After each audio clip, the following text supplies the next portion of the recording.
Welcome to Traveling Oracle, the magical podcast. This podcast is an audio version of my blog, Traveling Oracle, to offer the convenience of simply listening as I take you with me on my journey of exploring the magic of life, the hidden things, the layers of reality that exist just beyond our senses. Intrigued? Good. Let's go.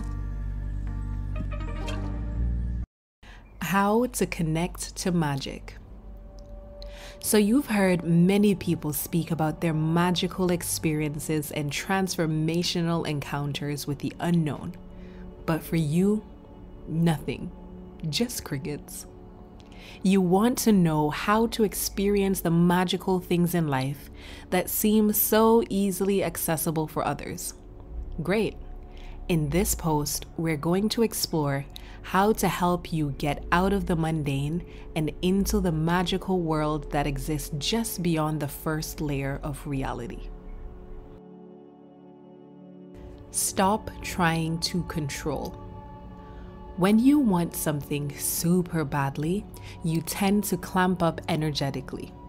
You want it so badly that you overthink and create narratives in your head about how it should show up, what it should look like, what the experience will be like, and that is you trying to control.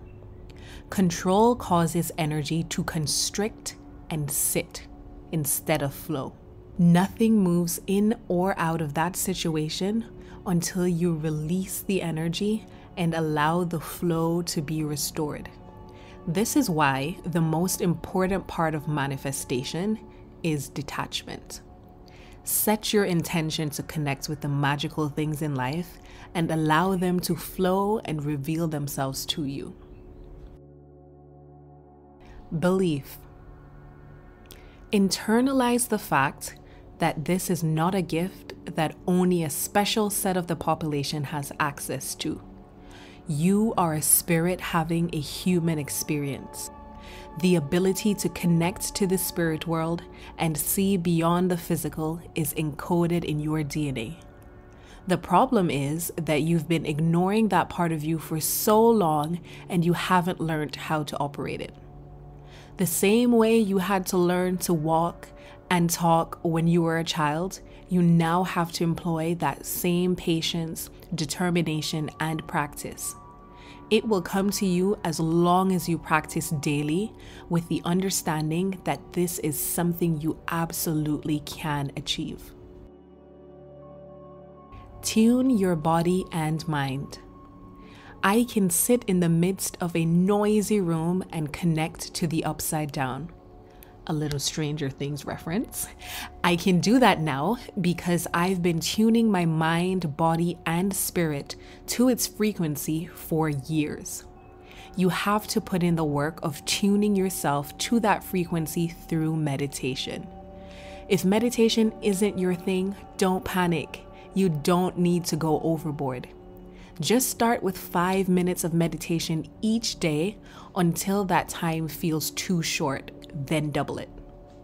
In general, I do 30 minutes in the morning, 30 minutes in the evening, and it doesn't feel like work, but remember, it's a process. No one starts by doing an hour of meditation. That's torture and will not have the desired effect. Start small and commit to a daily practice. It is more important that you do this consistently than it is that you have this huge experience with each meditation.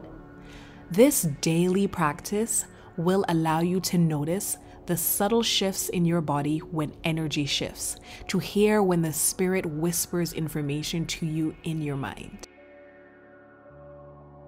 Release your expectations of a magical experience. The minute you decide what magic looks like is the minute you close the door on actually experiencing it. This is because you start to look for the idea you've created in your mind, and you will miss all the things that are coming through because you are looking for one particular thing. In my experience, the scenario or expectation we have built in our mind very rarely ever manifests itself in that way. Acknowledge the magic you can already see around you. The fact that you put a seed in a hole in the ground, cover it up, add water, and a whole tree comes out of it.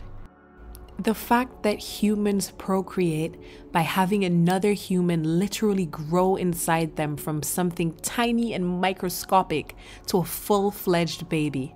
The fact that gravity has precisely the right pull to keep us walking on the surface of the earth and not floating out to space. The fact that the earth is precisely the right distance from the sun, not too near to scorch us to death, but not too far to freeze us to death either. The delicate dance that the earth does around the sun and the moon does around the earth. There is so much magic on this earth that we take for granted. We call it regular, but nothing about the way this planet lives and moves is regular. It's all connected and intricately intertwined in a delicately beautiful and magical balance. To close, I will once again stress that you are a spirit or a soul first, and as such, you have the ability to connect to that realm. You simply need to be able to let go of the physical and grasp the faint whisper of the other realm. The 3D world is so loud, hard, and almost screams at you, and that's why it's so easy to see. Whereas the spiritual realm is soft, dreamy, wispy, like a whisper riding on the wind. If you're not desensitized from the noise and acclimated to the whisper, you will miss it. Congrats on deciding that you no longer want to miss it. Amazing possibilities open up to you once you start to understand that the blueprint for the 3D world is in its energetics. And once you know how to control the energy, you can control your reality. Thank you for listening, and I will see you in our next post.